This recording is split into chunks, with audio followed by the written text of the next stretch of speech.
Bonjour et bienvenue dans cette nouvelle vidéo où je vais vous expliquer comment faire connaître son produit sur Google sans mots-clés.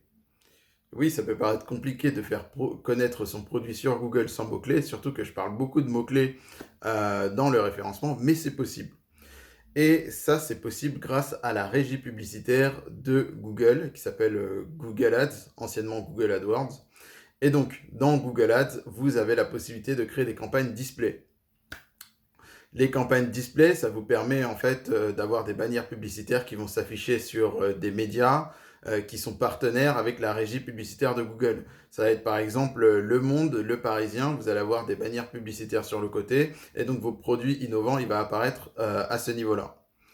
Et donc, comment faire pour cibler en fait les personnes qui vous intéressent? Eh ben, grâce à la régie publicitaire de Google, quand vous créez une campagne display, vous pouvez cibler les personnes en fonction de leur intention d'achat, en fonction de leur centre d'intérêt aussi. Vous pouvez par exemple cibler une personne qui s'intéresse à la finance, qui s'intéresse au mariage, etc.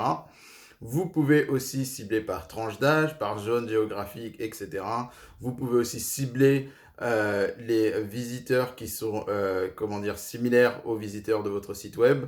Et vous pouvez aussi faire comme sur Facebook le remarketing, donc retargeter des personnes qui sont allées sur votre site et qui n'ont pas fait telle ou telle action. Donc, vous l'avez compris, le display, ça fonctionne beaucoup comme Facebook. Je trouve que le display a complètement été éclipsé avec l'arrivée de Facebook et d'Instagram. Parce que oui, ça commence à faire un moment, mais je suis dans le web marketing avant la publicité Facebook. Je crois que quand je me suis lancé dans le web, la publicité Facebook venait d'arriver. Et donc avant, ce qu'on faisait pour faire connaître, au début, c'était surtout le display.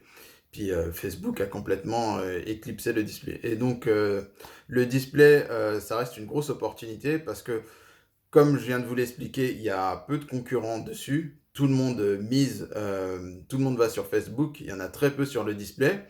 En plus de ça, les CPC sont encore très peu chers, hein, c'est quelques centimes.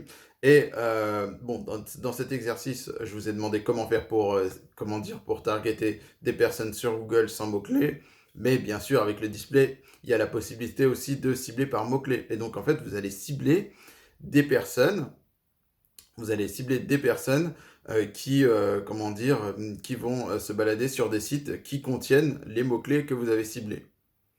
Donc, pour les bannières publicitaires, vous pouvez soit mettre du HTML ou même directement des images. Et je crois qu'il y a d'autres codes. Il y a peut-être, je ne vais pas dire de conneries, mais il est possible aussi de mettre des codes, je crois que du JavaScript ou quelque chose comme ça. Mais ce qu'on utilise principalement, c'est du HTML ou directement des images. Ou encore mieux, Google vous aide à créer en fait des bannières publicitaires display. Il vous met même à disposition des images, comment dire, des images parce qu'ils ont un partenariat avec Shutterstock ou je sais plus quelle banque d'images. Et en plus de ça, le display peut creuser dans votre site web, scroller votre site web et trouver les images les plus pertinentes à mettre en avant sur le display. Donc il y a beaucoup de fonctionnalités sous-côté dans la campagne display de Google Ads. Moi, ce que je vous conseille, c'est toujours utiliser des images, hein. Prenez un graphiste, utilisez les images dans la banque de données de Google, mais pour le display, il vaut mieux utiliser des images. En fait, ça fonctionne comme sur Facebook, hein. Qui fait de la publicité Facebook sans images? C'est inconcevable.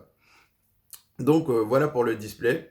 J'avais un client qui avait par exemple une boisson énergisante, qui va taper boisson énergisante sur Google et qui va vouloir en acheter en tapant boisson énergisante sur Google. Non, dans certains cas, en fait, il ne faut pas utiliser le référencement. Il faut plutôt partir sur, comment dire, faire connaître le produit à sa cible avec de belles images, des vidéos qui donnent envie, etc.